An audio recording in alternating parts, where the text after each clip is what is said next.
Daily. Taste the Daily. Sivaganga மாவட்டம் காளையார் கோவில் பகுதியில் 12ஆம் வகுப்பு மாணவியை பாலியல் வன்கொடுமை செய்து கர்ப்பமாக்கிய சக மாணவர் போக்சோவில் சிக்கினார். ஆசை வார்த்தை கூறி மாணவியை தனது வீட்டிற்கு பலமுறை அழைத்துச் சென்று மாணவர் பாலியல் வன்கொடுமை செய்துள்ளார்.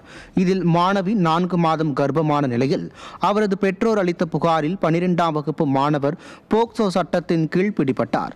தமிழகத்தில் சிறுமிகளுக்கு எதிரான குற்ற சம்பவங்கள் தொடர்ந்து அதிகரித்து வரும் நிலையில் அப்பா ஸ்டாலின் கும்பகர்ண தூக்கத்தில் இருக்கிறாரா என மக்கள் கேள்வி எழுப்பியுள்ளனர். ராணிப்பேட்டை மாவட்டம் சோளிங்கர் அருகே 12ஆம் வகுப்பு மாணவிக்கு பாலியல் தொல்லை கொடுத்த இளைஞர் போக்சோ சட்டத்தில் சிக்கினார். தோழியுடன் சாலையில் சென்று கொண்டிருந்த மாணவிக்கு பாலியல் தொல்லை கொடுத்ததை தட்டி கேட்ட அவரது தந்தையை இளைஞர் தாக்கியதாக கூறப்படுகிறது.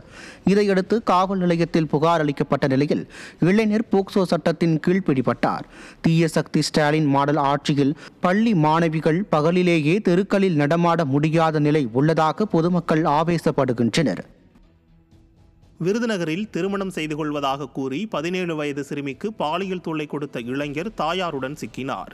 தனியார் பிளாஸ்டிக் கம்பெனியில் பணியாற்றி வந்த சிறுமியை காதலிப்பதாகவும் திருமணம் செய்து கொள்வதாகவும் கூறி ஓட்டுநர் பிரேம் ஆனந்த் என்பவர் பாலியல் தொல்லை கொடுத்துள்ளார். இதையடுத்து திருமணம் செய்ய மறுத்ததால் சிறுமி அளித்த புகாரில் பிரேம் ஆனந்த் மற்றும் அவரது தாயார் லட்சுமி ஆகியோர் போக்சோ சட்டத்தில் பிடிபட்டனர். அப்பா ஸ்டாலினின் திமுக ஆட்சியில் காவல்துறை மீது சிறிதும் பயமில்லாததால் சிறுமிகளுக்கு எதிரான குற்ற சம்பவங்கள் தொடர்ந்து அதிகரித்து வருவதாக மக்கள் குற்றம் சாட்டுகின்றனர்.